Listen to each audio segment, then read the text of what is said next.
Kamakailan nauwi sa suspensyon at pagmumulta ang PBA player na si Don Aliado dahil sa pagbawi niya sa akusasyon ng pagkakaroon umano ng game fixing sa PBA.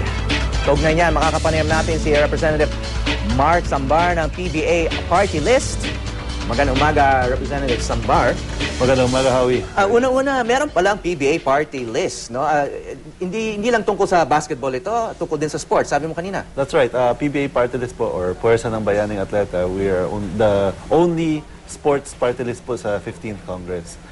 Kami lang po ang nagbibigay ng boses sa mga atleta natin sa buong bansa at kami rin po ang nagsusulong ng sports development at athletes welfare sa ating bansa. Okay, pero sa Kongreso, dala nyo yung pangalan ng PBA, ano? Na liga rin ng professional league natin sa basketball. Bago natin pag-usapan itong alleged game fixing sa PBA. Jaworski muna, usapang Jaworski, no? Na niretiro yung kanyang jersey number 7. Ibig sabihin nun, walang ibang makakasuot niyan sa Ginebra team. That's right. Okay, so ang tanong, bakit ngayon lang? Matagal ng living legend ito si Robert Jaworski. Bakit ngayon? Ngayon lang niretiro yan. Before we continue, I'd like to congratulate Senator Jaworski on the retiring of his number. Actually, alam niyo po, si Jaworski isang pinakamalaking reason why there's so many basketball players right now because talagang bilib na bilib ang lahat ng tao sa kanya. So kaya po, hanggang ngayon yata, ang pinakamaraming fan following sa PBA, Ginebra right. pa rin. And I think a big reason for that is the playing style and reputation and championships ni Robert Jaworski. Tama po yan. I think yung passion po niya for the game, yun talagang hinahanga ng mga tao. Kaya po nasabi ni Senator Revilla, if the US has Michael Jordan, the Philippines has Robert Jaworski. So, ganun ang level ni... That's right. So, okay. Tungkol sa pagre-retiro ng jersey number, I guess itong isang measure yan, o isang honor yan ay binibigay sa isang PBA player. Maraming nauna sa kanya, no? Kasama dyan sila Jojo Lastimosa, Kenneth Duremdes, Jojo Abarientos. It's not to downplay the importance of these players, but yun nga, bakit ngayon lang niretiro yung number ni Robert Jaworski? Well, I think it's because si Senator Jaworski, maybe he wanted to see if he can come back and coach, or play once more as a player coach. Play once more, sandali lang. He's in his 60s. Yeah. Lolo na yata si Robert Jaworski. Well, I think makakapaglaro pa ba against 20-somethings? I think his passion for the game is still there, and as we can see naman talaga. Hindi lang to symbolic participation, dahil living legend siya. Talagang merit-based naman na magiging partisipasyon niya kung sakali. Exactly. I mean, pag nakita rin naman po natin sa ibang countries, I think there's certain players rin in other leagues. Kagaya na po ang hockey league sa Canada, where some players still continue playing professionally until 50. I think there was a player in the NHL. Si Gordie Howe yata. Was kept playing until he was 50, and in baseball, there's some players naman that can continue playing at a high level. So, do you think Jaworski is physically fit up to now to play professionally? Well, I think that's another reason na dahil ni-retire ang number niya. I think na nakita na niya na baka it's time for him to pass the torch on to a new generation. So kaya he said inokay na niya ang pag-retire ng number. All right, speaking of the new generation, Barako big man Don Aliado was suspended for an entire conference and na-penalize siya. Pinakamalaking fine yata na inimpose ng PBA sa isang player dahil sa tweets niya tungkol sa PBA. Hindi maganda yung mga tinweet niya tungkol sa PBA. Meron daw bumibenta raw ng games. Alam na natin kung ano yung mga tinweet niya, no? Corruption, game fixing, etc. Pero binawi naman niya at nag-apologize. Pero, siyempre, matagal na may mga chismis, no? Na, ano ba talaga? Meron ba talagang game fixing sa PBA? Well, kaya nga po, pagpapatuloy po namin ang investigation sa Congress, spearheaded by our party list, para mapatunayan rin sa lahat ng tao kung meron ba or wala ang nangyayaring sinasabing game fixing ni Don Aliado. Okay, why is this worth investigating in aid of legislation? Ano bang klaseng legislation ba yung matutulungan ito? Well, there's a few things naman talagang matutulungan dito. First and foremost, nakikita natin there's a lot of betting involved, lalo na po sa PBA games. Gambling, there's a lot of gambling that's going on. So kaya po kailangan natin tutukan to kasi marami pong mga fans who are also avid bettors in the PBA games. Natatalo po sila if there is alleged game fixing, di ba? Kasi syempre, nangyayari dyan, kinokontrol pala po ng mga gambling organizations ang nangyayari sa PBA, natatalo talaga ang maraming tao dyan. Number two is we have to bring back the credibility of PBA. Alam niyo po, marami po nagsasabi sa akin na matagal na po diyang game fixing na yan, matagal na pong may mga kalokohang nangyayari dyan. Kailangan natin patunayan sa lahat ng tao kung totoo ba o hindi yung mga allegations na to. Okay, nabanggit mo yung gambling, pero I think yung punto ni Don Aliado is for ratings, no? The PBA wanted more exciting match-ups, so hindi lang yung gambling. So itong yung theory na yan, na posibleng ratings ang habol, no? Na hinahanap nila yung mas magandang match-ups.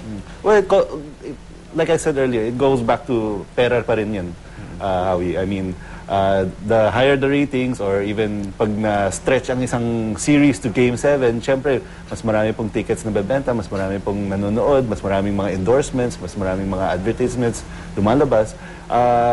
It benefits a lot of people. It's not only the league but also maybe certain players for their endorsements. Kaya talagang maraming maapektuhan dito. We have to really closely monitor this kasi talagang it's a very big deal. At the same time, medyo sensitibo yung PBA dito. Very mabilis yung action nila kay Don Aliado. He was immediately sanctioned.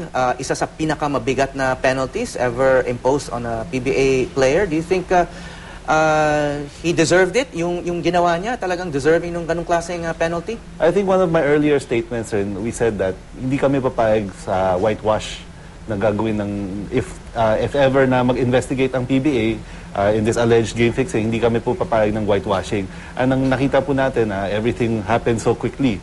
I mean, Don Aliado was fined highest yata in PBA history. 500,000. 500,000 for a player. May for a na-fine player. na team. Pero Yes. in terms of a player. For a player. And then wala naman pong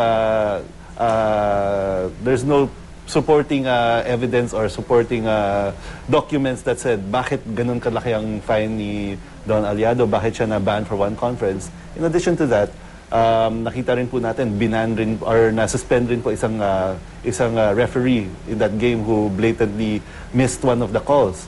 Paano naman po yung iba pang referees present in that game? Hindi po ba sila pwedeng ng calls na miss ng referee na po yun? Bakit hindi natin narinig ang side ng iba pang referees that were present there? I mean, kaya nga po pinapatawag namin itong investigation is para mapakita natin sa lahat ng tao kung tama ba ang investigation na ginawa ng PBA on themselves, kung tama ba ang lahat ng mga proseso na ginawa nila, may due process ba nangyari, para mapakita talaga sa lahat ng tao ang transparency. Okay, maliban dito sa investigation in aid of legislation, meron bang ibang investigasyon? I mean, how do other professional leagues handle something like this? Halimbawa, yung NBA, na hindi rin natin sinasabi na completely na malinis yan. Ano? Paano nila i-handle yung ganitong klaseng akusasyon o kaso? I think even in the NBA, very recently rin po, I think it's just within the last year or so, meron rin accusation na there's game fixing sa NBA. And then they really showed people na they did the investigation, may transparency po internal to sa NBA. Internal rin po sa NBA. And at the same time, I think there was a Senate inquiry or a House inquiry in the United States to prove that there was kung meron ba talagang nangyayaring game fixing doon or may gambling. So ano kaya? Yung PBA din mismo siguro, kailangan mag-internal investigation. Meron ba? Nagsabi ba sa inyo na meron din sila? We didn't hear anything from PBA regarding that. And with the, gano'ng kabilis nangyari yung pag-handout ng mga suspension, pag-handout ng mga penalties, it's very difficult for us to believe na may ginawa talaga silang thorough investigation. Kaya po, kailangan may third party, which is kami po sa Kongreso na titingin sa ginawa nila at least makabigay ng unbiased. Okay, kailan mag-uumpisa yung mga hearings ninyo at sino yung tatawagin ninyo? Well, first and foremost, ang tatawagin po namin are, of course, the commissioners and the league officials. Hopefully, we can also we will compel Don Aliado to come and explain Kung may this. Pero sinabi na niya, wala rin naman daw pinagbabasihan. Medyo emotional lang daw. If he wants, siya. well, pinaka-importante dito, if he wants to maintain that statement, he has to say it on record in Congress talaga. Para makita rin po natin if there is continuity to sa sinasabi niya po. On top of that, we have to invite the referees present in that game and maybe even other players or retired players who have access to PBA from before. May history ba ng game fixing sa PBA? Well, that's the problem that a lot of people have time believing nga eh. Kasi dati rin po, marami na po nagsasabi, may game fixing nga. There's so many Nagkaroon naman ng players. investigation in the past? But that's the other thing. Wala pong investigation na gagawa in the past. Kahit noon may mga charges na ganito, akusasyon. Exactly, yes. So I think this is a momentous occasion na kung matuloy po natin tong investigation na to at mapakita talaga natin sa tao kung meron ba o wala, talagang maniniwala na po ang tao sa kredibilidad ng PBA. Eh kung meron, di masisira yung liga. Well, kung meron, it's not necessarily dahil sa liga yung game fixing. It could be outside factors and we have to root out those outside factors na before it spreads talaga. I mean, Commissioner Salud has been doing a very good job with the PBA so far and I don't think if there's any game fixing, he's a party to that. But we have to investigate thoroughly if there is alleged game fixing. Okay, ibang sports naman kasi sinabi mo nga kanina yung PBA party list hindi lang naman para sa basketball. Mag-uumpisa na yung London Olympics. Nagpadala tayo ng pinakamaliit na Philippine Olympic team in the history of the Philippines. Yes. Karapat-dapat ba na ganun kaliit or should we have sent a bigger team or bakit ganun kaliit yung ating team? Is that a reflection of the quality of our sports in the Philippines? Well, regardless on kung ilan papadala po natin sa London in this 2012 Olympics, I think we should still show our full support. Kasi matagal na po na palagi nating kinukontra or palagi nating binibigyan ng bad reputation ang nangyayari sa sports natin even though marami tayong athletes na pinapadala naman or kung konti lang ang dinadalang medal, nagko-complain pa tayo. Even recently, the fight of Manny Pacquiao against Juan Miguel Marquez, marami rin nagsasabi na panalo na nga pero talo pa rin. I don't understand the logic behind that. I think we have to fully support talaga ang athletes natin no matter where they are. In this 2012 Olympics, even though 11 lang po ang papadala natin, maybe this is the 11 best athletes that we've ever sent. So we need to give them full support. May nagsasabi pa nga, Pacquiao has not been good to our Olympic chances dahil maraming boksingero ngayon gusto mag-professional kagad, imbis na yung maging amateur muna at lumaban muna sa Olympics. Well, there is a difference naman po between professional boxing and amateur boxing, especially in the scoring and how the techniques are being taught. Maybe I think some of yung karamihan po ng mga boksingero natin dito sa Pilipinas maybe are suited more for professional boxing talaga, not for amateur boxing. But it doesn't mean that our stable of boxers are at a low level. Actually, international level caliber pa rin ng mga amateur boxers natin. We just need to give them more support and more help para malabas talaga ang mga talents nila. And may nagsasabi yung ating Olympic boxer doon ay may pinakamagandang chance para mag-medal sa lahat ng mga atleta natin. Yeah, I think he's very young. I think only 18 years old. So maganda talaga ang chances niya to win a medal. Especially, I've read that he's been winning yung mga recent competitions niya, international competitions. So I think we have a very good chance and I hope we can continue supporting. Si Beriga, no? Yes. Okay, maraming salamat, Representative Mark Sambar ng PBA Party List. Thank you. Yeah.